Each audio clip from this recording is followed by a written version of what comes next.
Hi hello ನಮಸ್ತೆ. Digital ಕಾಂಟೆಂಟ್ಗೆ ಸ್ವಾಗತ. ನಾನು ಬಿಎಂಸಿ. ನಾನು ಪ್ರಸ್ತುತಪಡಿಸ್ತಾ ಇರೋ ವಿಚಾರ ಏನಂತಂದ್ರೆ ದೇಶದ ಗಮನವನ್ನೇ ಸೆಳೆದಿರುವಂತಹ ಬಿಹಾರ್ ರಾಜಕೀಯ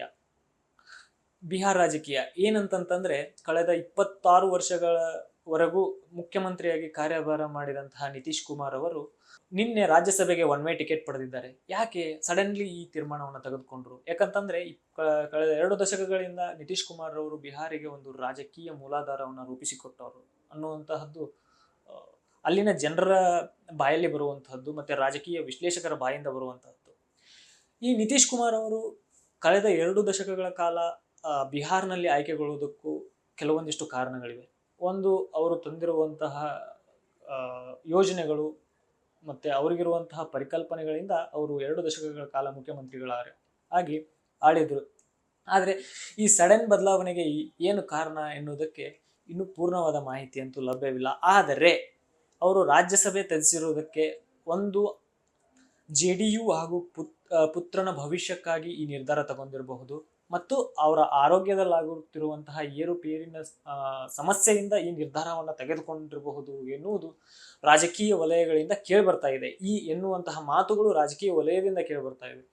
ಹಾಗಾಗಿ ಇಲ್ಲಿ ಈಗ ನಿತೀಶ್ ಕುಮಾರ್ ಅವರು ರಾಜ್ಯಸಭೆಗೆ ನಾಮಿನೇಷನ್ ಫೈಲ್ ಆಗಿಂದ ಮತ್ತೊಂದಿಷ್ಟು ಮಾತುಗಳು ಕೇಳ್ಬರ್ತಾ ಇದ್ದಾವೆ. ಏನಂತಂದ್ರೆ ಈ ನಿತೀಶ್ ಕುಮಾರ್ ರಾಜ್ಯಸಭೆಗೆ ನಾಮಿನೇಷನ್ ಫೈಲ್ ಮಾಡಿದ ತಕ್ಷಣವೇ ನಿತೀಶ್ ಕುಮಾರ್ ಅವರು ಸಿಎಂ ಸ್ಥಾನವನ್ನು ತ್ಯಜಿಸಿದ್ರೆ ಸಿಎಂ ಸ್ಥಾನವನ್ನು ತ್ಯಾಗ ಮಾಡಿದರೆ ಆ ಸಿಎಂ ಸ್ಥಾನ ಈ ಸಾರಿ ಬಿಜೆಪಿಗೆ ಒಲಿಯುತ್ತದೆ. ಒಂದು, ಬಿಜೆಪಿಗೆ ಸಿಎಂ ಸ್ಥಾನ, 2, JDUಗೆ DCM ಸ್ಥಾನ ಲಭ್ಯವಾಗುತ್ತವೆ ಅನ್ನುವಂತಹ ಮಾತುಗಳು ಕೇಳಿ ಬರ್ತಾ ಇದೆ. ಇಲ್ಲಿ ಬಿಜೆಪಿಗೆ ಸಿಎಂ ಸ್ಥಾನ ಸಿಕ್ಕರೆ ಅದು ದಾಖಲೆಯನ್ನ ನಿರ್ಮಿಸ್ತದೆ. ಹೇಗಂತಂದ್ರೆ ಕಳೆದ 40 ವರ್ಷಗಳಿಂದ ಅಲ್ಲಿ ಬಿಜೆಪಿ ಅನ್ನೋದನ್ನ ನಾವು ನೋಡಲಿಕ್ಕೆ ಸಾಧ್ಯವೇ ಇಲ್ಲ. ಆ ಬಿಜೆಪಿ ಕಳೆದ ಒಂದು 10 ವರ್ಷಗಳಿಂದ ಅಲ್ಲಿ ಒಂದು ತನ್ನ ಅಸ್ತಿತ್ವವನ್ನ ವೃದ್ಧಿಸ್ತಾ ಬರ್ತಾ ಇದೆ. ಈ ನಿಟ್ಟಿನಲ್ಲಿ ಈಗ ಮೌಕಾ ಮಿಲೇಗಾ ತೋ ಹಮ್ ಬತಾ ದೇಂಗೆ ಅನ್ನೋ ಅಲ್ಲಿ ಬಿಹಾರದಲ್ಲಿ ಹೀಗೆ ಹೇಳುತ್ತಾನೆ ಬರುತ್ತಿರುವಂತಹ ಬಿಜೆಪಿಗೆ ಈ ಸಹ ಸಂಪೂರ್ಣವಾದ ಅವಕಾಶ ಸಿಗ್ತಾ ಇದೆ. ಈ ಅವಕಾಶವನ್ನ ಯಾವ ರೀತಿ ಸಂಘಟನಾ ಬಲನ ಹೆಚ್ಚಿಸ್ಕೊಳ್ತಾ ಇದೆ, ಈ ಅವಕಾಶನ ಯಾವ ರೀತಿ ಬಳಸ್ಕೊಂಡು ಸಂಪೂರ್ಣವಾಗಿ ತನ್ನ ಸ್ವಾತಂತ್ರ್ಯದ ಮೇಲೆ ನಿಶಾನೆ ಹಾರಿಸ್ತದ ಅನ್ನೋದನ್ನ ನೋಡ್ಬೇಕಾಗಿದೆ. ಅಲ್ಲದೆ ಇನ್ನೊಂದು ಫ್ಯಾಕ್ಟರ್ ಏನಂತಂದ್ರೆ ಇಲ್ಲಿ ನಿಶಾಂತ್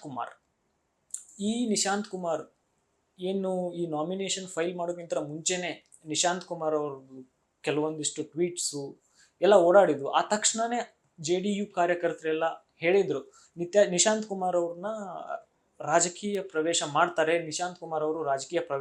ಅಂತ ಹೇಳಿದ್ರು. ಆ ತಕ್ಷಣನೇ ನಿಶಾಂತ್ ಕುಮಾರ್ ಅವರು ಈಗ ಅವರ ತಂದೆ ನಿತೀಶ್ ಕುಮಾರ್ ರಾಜ್ಯಸಭೆಗೆ ನಾಮಿನೇಷನ್ ಫೈಲ್ ಮಾಡಿದ ನಿಶಾಂತ್ ಕುಮಾರ್ ಅವರು ಉಪಮುಖ್ಯಮಂತ್ರಿ ಆಗ್ತಾರೆ ಅನ್ನುವಂತಹ ಮಾತುಗಳು ಕೇಳ್ಬರ್ತಾ ಇದೆ.